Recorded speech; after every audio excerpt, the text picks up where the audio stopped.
All right, I'm here with Brian Goldstein of Noa Botanicals. Brian, thanks for joining me today. It's my pleasure. So why don't we start with a bit of an overview for what Noa Botanicals is all about, where you guys are located, fairly unique compared to some of the other ones, from some of the other MSOs out there.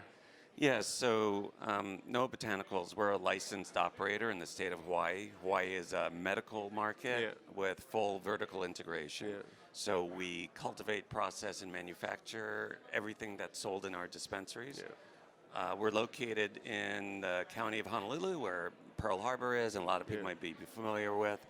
And we're the largest operator in the state. We have over 50% market share. Wow, okay. And we're bringing our brand of authentic Hawaiian provenance cannabis to the California market here in the next few months. Oh, you're branching into California. Yeah, That's exciting. And so how big is the Hawaiian market in itself?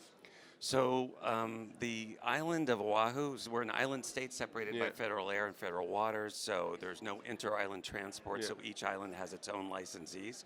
We're on Oahu, Honolulu. It's about 1 million residents and about 6 million visitors.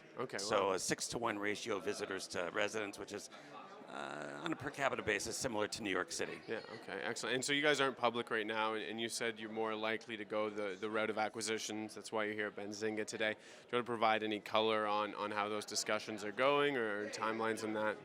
Yeah, we've been growing fairly rapidly. Hawaii is pretty far away geographically. It's the most geographically remote set of islands in the world, and so we're here raising capital as well as having conversations with strategics such as multi-state operators who may have an interest in extending their footprint to the 50th state. To the 50th state. That's excellent. And so how are, just being a smaller operator and more localized in Hawaii, how do you see the fundamentals? So the revenue generations, the profitability, how is that playing out for Noa Botanicals? Very well. Our first year we did a little bit over $5 million in revenues, over $8 million this year, and we'll continue on at 60-80% annualized growth rate. We've been EBITDA positive from the beginning. We've been cash flow positive on an operating basis. So you guys are running a real business that's generating real cash. We have a real It's funny, I was talking with an investor today, and he asked me, do you have a board of directors? I'm like, yes. A real board of directors?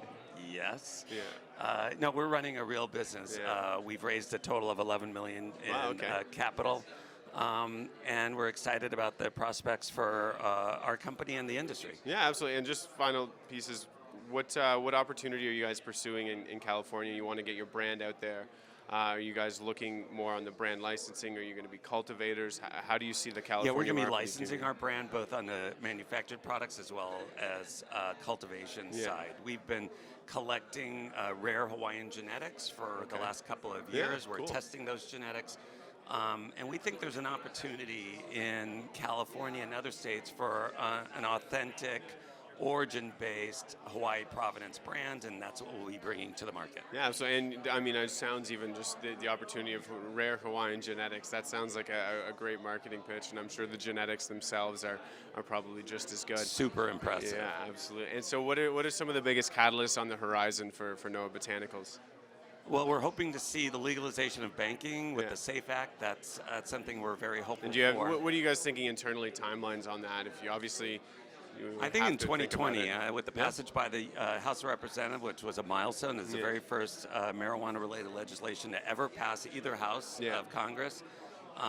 It has, I think, approaching 30 co-sponsors in the Senate, and the Senate Finance Committee chair has promised hearings in the spring. So, fingers crossed. I think there's a reasonable chance that we're going to see that. I think when that passes, I'll be positive.